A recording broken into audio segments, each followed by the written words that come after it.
Imagine being in first place in FNCS after years and years of being unlucky. Imagine thinking the bad luck you've kept running into the past few years is finally coming to an end. Imagine you're finally about to win your first FNCS after everyone repeatedly kept predicting it is their season.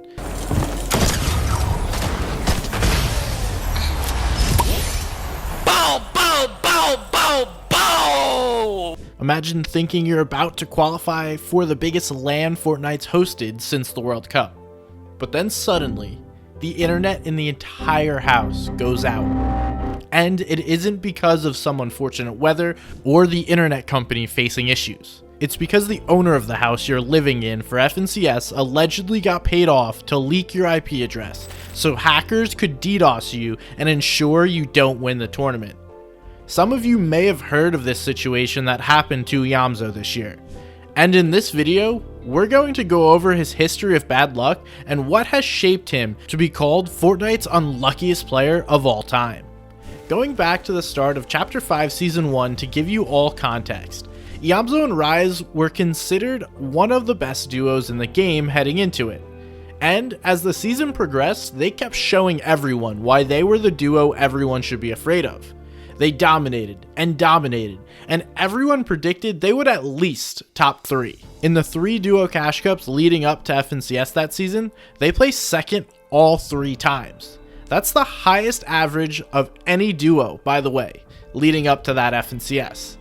So as they continued to dominate the field, and everyone around them also started to heat up, it was time to see if they could perform on the biggest online stage, FNCS.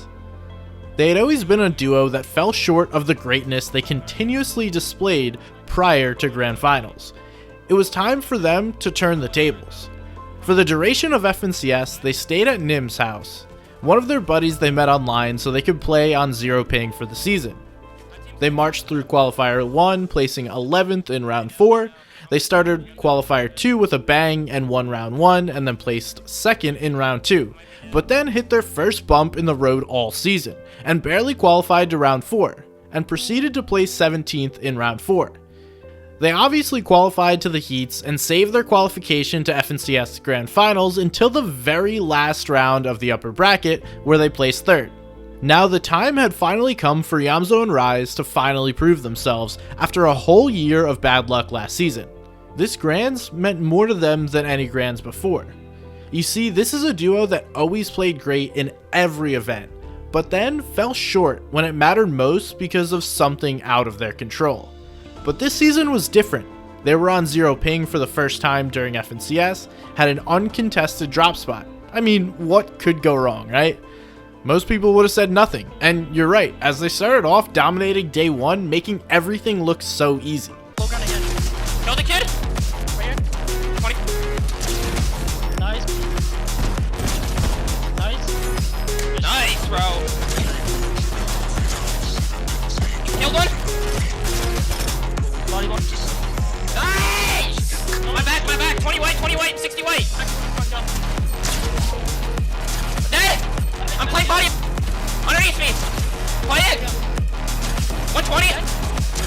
Crack. Get it. Build. Nice. Good game though, bro. Despite not winning a single game day 1, they played so consistently it didn't really matter. They ended first place going into day 2, and everyone thought it was finally time this duo won what they had deserved for so long. Day 2 started off on the right track, as Eomzo and Rise got 3rd place with 5 elims, and with 5 games left to play, all they had to do was stay consistent. They played consistent day 1, what could stop them from winning and qualifying to the biggest LAN since World Cup, right? Well, in game 2, they died early, finishing in 15th place, with just 3 eliminations. But all they had to do was get a bounce back game and they'd be fine. As they eagerly waited in the lobby, excited to dominate game 9, the one thing they had no control over happened. They didn't load in to game 9. And most people complain about Fortnite bugging out, which causes this, or some sort of epic connectivity issue. But in Eomzo and Rise's case, their internet went out. And again, it wasn't because of weather issues in their area or their ISP having issues on their end. I'm pretty sure they used EARTHLINK fiber. EARTHLINK is one of the best internet service providers out there. There is no way they would have had issues on their end during such a big tournament like this. If you're interested in learning more about them, check out the first link in the description. You won't regret it. But anyways, this was a detrimental blow to their FNCS chances. And the worst part of it all, they had no idea why or what was going on. In a format like this, especially with double points on day 2, missing a game would mean you essentially have no shot at winning a tournament, which would be true in this case. They reset their router before game 10 and even checked in with their ISP over the phone, but they didn't load in again, making the situation clear. They had been doxxed. But who would do this, and why would someone do this to ruin their chances of winning life-changing money? What if I told you someone had been paying life-changing money to the owner of the house, Nims, allegedly, to leak the IP so they could make sure Eomzo and Rise got screwed over? Someone getting DDoS during an FNCS had never happened before, and it has to be the worst way of getting griefed during an FNCS. You can get contested, but can try to make it work like Edgy and Dukes when they won FNCS last year. So the question remains, who would pay Nims to leak the IP? Obviously, there's no 100% answer to this, as if there were, an insane lawsuit that many of you would have already heard of would have been filed. Speculation suggests it could have been Booga, who was looking to maximize his chance at a top placement after having mid placements all last year. Some say it was Reet, but at the end of the day, nobody really knows who did it, which makes the situation even unluckier, because Eomzo couldn't sue them to get back the money he lost out on. The person who ruined Eomzo's FNCS win is still out there, ready to ruin someone else's next chance when they can. Eomzo and Rise ended up placing 8th place, a huge disappointment, and a complete demoralization of them.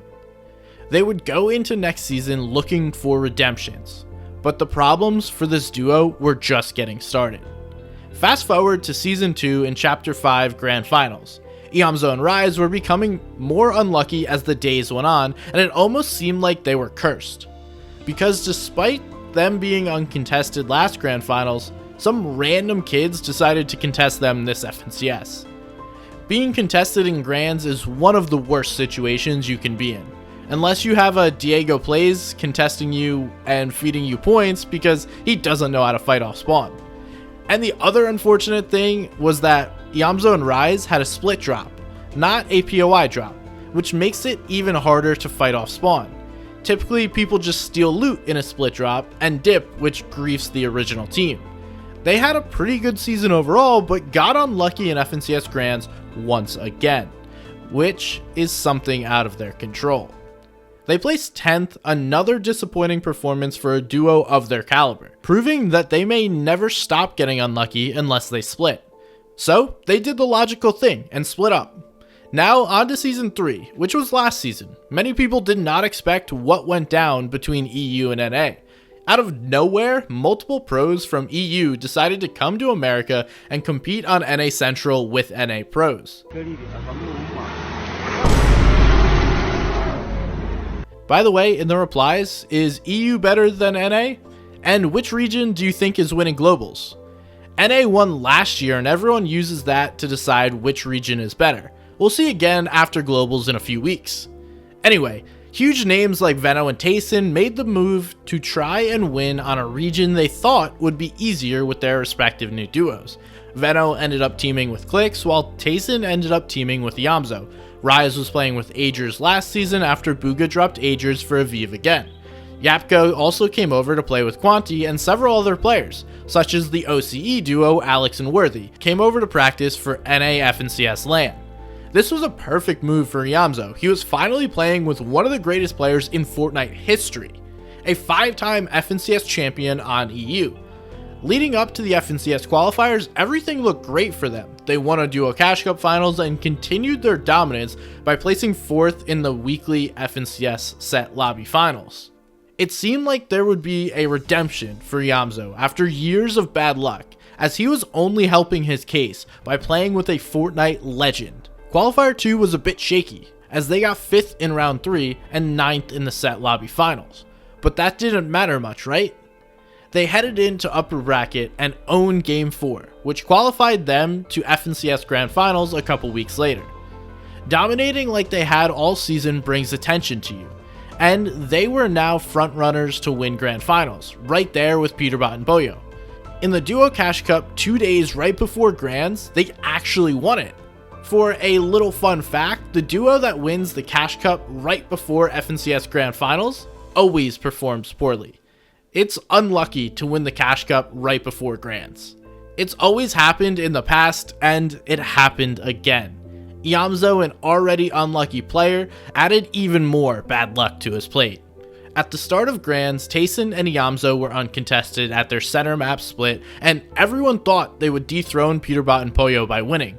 But, of course, Eomzo's bad luck had to make an appearance. 24 hours before Grands, Fortnite vaulted the Cactus, which actually screwed their whole Grands plan, and they were screwed.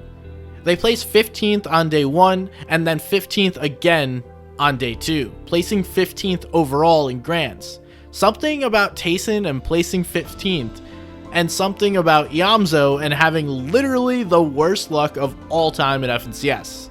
They had a couple of good games, but just kept dying over and over again in mid-game. Surge was aggressive, and they mainly used Cactus for their Surge, but that whole strategy was down the drain as it was removed, killing their entire game plan. This is just a season's recap of the major unlucky things that have happened to Eomzo. There were a bunch of different things in 2023 out of his control, stopping him from reaching his peak. So, at the end of the day, Eomzo failed to qualify to the FNCS LAN that is happening in a few weeks in early September. But despite this, he will still be competing at LAN with another player named Cheeps. Cheeps' old duo Turtle is unable to go to LAN for personal reasons, and he was able to choose a backup player. He had his options that varied from Agers, Rise, Quanti, Tayson, Eomzo, and some others. Luckily, he ended up picking Eomzo. So maybe this is finally the end of his unlucky streak, and he's about to become the next great Fortnite player. If you enjoyed this type of content, like and subscribe because we have more content coming your way. Also, comment EARTHLINK below and your socials because we're picking a few people in the replies to send some V-Bucks to. Anyway, like, subscribe, we'll see you next time.